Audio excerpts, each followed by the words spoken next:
was 10, my father decided who I should marry. This is your wife. I have a wife? But I was in love with the girl next door. You should talk to her instead of being a peeping Tom. I'm sitting here at AMC Mercado in Santa Clara where Growing Up Smith is playing, and I'm sitting with the writer, actor, and producer, Anjul Nigam. Thank you for being with us here today. Thank you for having me. What was the inspiration behind creating a film around the topic of immigration? Well, when we started working on this movie over 10 years ago, the conversation about immigration wasn't as divisive as it's become.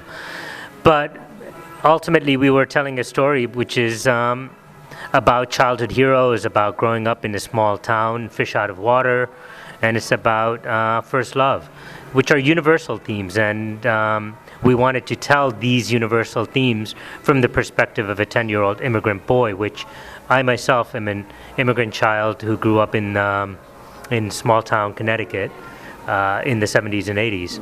So a lot of it is borrowed from that. It was also written by a gentleman by the name of Greg Scott Houghton, who based his writings on his roommate named Ramesh Raju, who grew up in Oklahoma.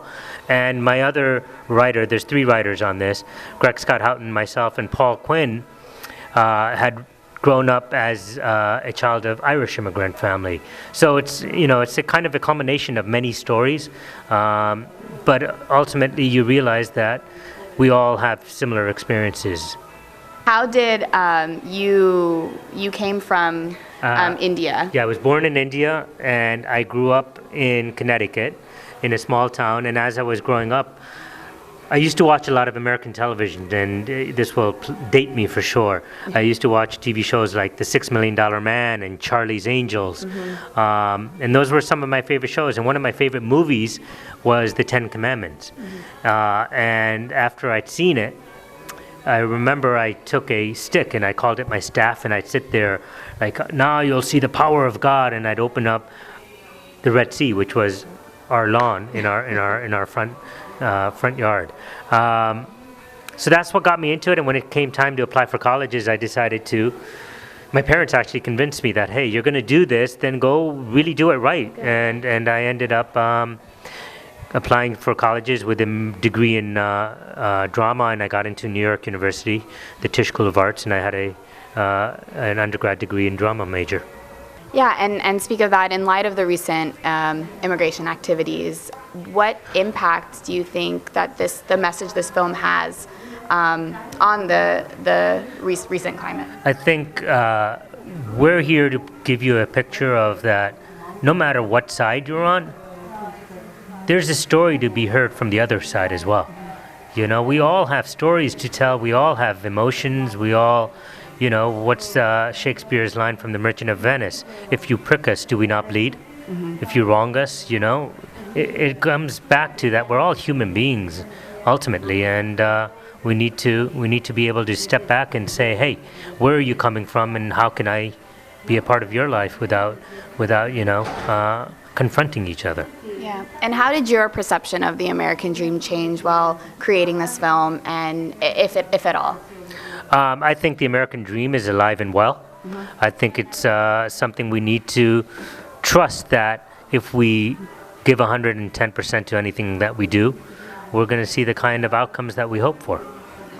And we see that you're very active in Hollywood films. Is there any desire to step over and look into the Indian film industry? If anyone ever is interested in hiring me in the Indian film industry, as long as they know that I don't sing or I don't dance. So if you're looking for a tone-deaf, klutzy actor, I'm available for sure. All right. But you know, I am a writer, so maybe one of the movies that we'll make soon enough will incorporate an actor who's clumsy and who's tone-deaf. And guess what? I know somebody who may play it.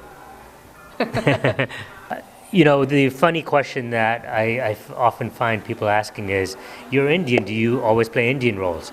And there's a little bit of a humor in that, in the sense that, well, I'm certainly not going to play African American, I'm not, and I'm not going to play Irish, I'm not. I think the questions need to be taken a look at a little bit more carefully. I think the questions need to be about as an actor, do you find significant, substantial, three-dimensional roles? Do you find those kind of opportunities? For me, those opportunities have evolved, perhaps for a combination of reasons. One, because the more you work, the more significant your credentials become, the more opportunities you get for significant, substantial roles.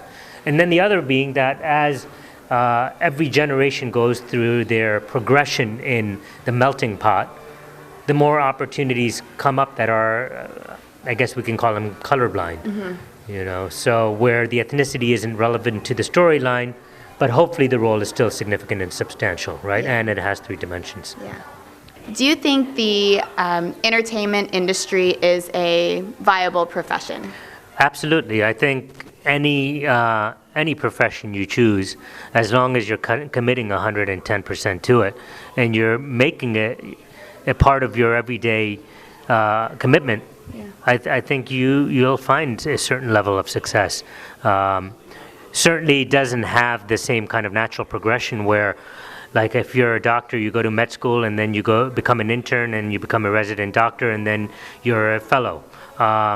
It doesn't necessarily have that kind of a progression, but I do think there's an opportunity that if you're really committed to it, you'll reap the benefits of it. You'll realize your American dream in Hollywood.